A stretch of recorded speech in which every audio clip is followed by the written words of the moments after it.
ഒരു അവസരവും കൊടുത്തില്ല, ഒരു ചാൻസ്, നാച്ചുറൽ ജസ്റ്റിസ് അവർക്ക് കൊടുത്തില്ല, സ്വാഭാവിക നീതി കമ്പനിക്ക് കൊടുത്തില്ല എന്ന് പറഞ്ഞു.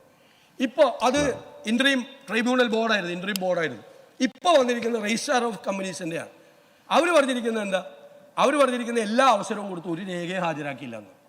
ഒരു രേഖയെ ഹാജരാക്കിയില്ല. ഈ എഗ്രിമെന്റ് ആലുവയിലെ കമ്പനിയായിട്ടുള്ള എഗ്രിമെന്റ് ഹാജരാക്കിയില്ല. അവരുമായിട്ടുള്ള ഒരു കറസ്പോണ്ടൻസും ഒരു മിനിറ്റ് കൊണ്ട് തീർക്കും.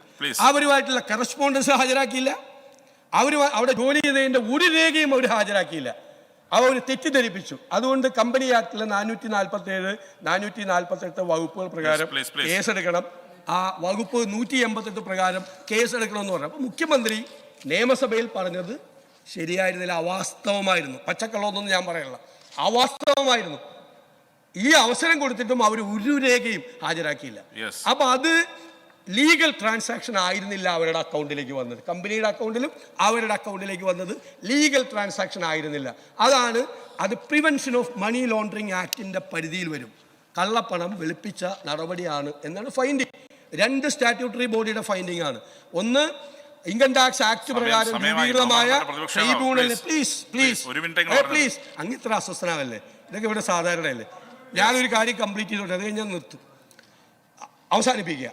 അപ്പോൾ ഒരു സ്റ്റാറ്റ്യൂട്ടറി ബോഡി. രണ്ടാമത്തെ രജിസ്ട്രാർ ഓഫ് കമ്പനീസ്, അതും ഒരു സ്റ്റാറ്റ്യൂട്ടറി ബോഡി. 2 സ്റ്റാറ്റ്യൂട്ടറി ബോഡിയുടെ ഫൈൻഡിങ് ആണ് ഇതുള്ളത്.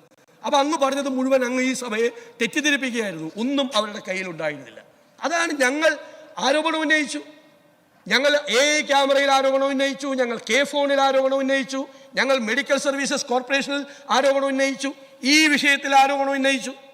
ഇത് ഞങ്ങൾ കോടതിയിൽ പോയിട്ടുണ്ട്, ക്യാമറയിൽ പോയിട്ടുണ്ട്, ഫോണിൽ പോയിട്ടുണ്ട്, ലോകായുക്തിൽ മെഡിക്കൽ സർവീസസ് കോർപ്പറേഷനിൽ അഴിമതിയെക്കുറിച്ച് പോയിട്ടുണ്ട്. അത് പോവും. ഞങ്ങൾ ഇവിടെ നിന്ന് നിങ്ങൾ നീതി ചെയ്തില്ലെങ്കിൽ ഞങ്ങൾ നീതി തേടി കോടതിയിൽ പോവും. അത് സ്വാഭാവികമായ കാര്യമാണ്. അപ്പോൾ അതുകൊണ്ട് ഞാൻ ദീർഘിപ്പിക്കുന്നില്ല സർ. ഈ ഭരണം എന്ന് പറയുന്നത് ഈ നയപ്രഖ്യാപന പ്രസംഗം പോലെ തന്നെയാണ്. കേരളത്തിലെ ജനങ്ങളെ മുഴുവൻ ദുരിതത്തിലേക്ക് മാറ്റി അവർക്ക് ജീവിക്കാൻ കഴിയാത്തൊരവസ്ഥയുണ്ടാക്കി അഴിമതിയും ധൂർത്തും ധിക്കാരവും അടിച്ചമർത്തലും പോലീസിനെ ഉപകരണമാക്കി മാറ്റി ഗുണ്ടകളെ കൊണ്ടുവന്ന് പ്രതിപക്ഷ ശബ്ദങ്ങളെ ഇല്ലാതാക്കാൻ ശ്രമിക്കുന്ന മുഖ്യമന്ത്രിയാണ്. മുഖ്യമന്ത്രിയുടെ നേതൃത്വത്തിൽ നടക്കുന്ന ഈ ഭരണം കേരളത്തെ എവിടെ കൊണ്ടുവന്ന് എത്തിക്കും അത് ഞങ്ങൾ കേരളത്തിലെ ജനങ്ങളോട് പറയുന്ന ഒരു സംശയമില്ല. സാർ, ഞാൻ എൻ്റെ വാക്കുകൾ നിർത്തും.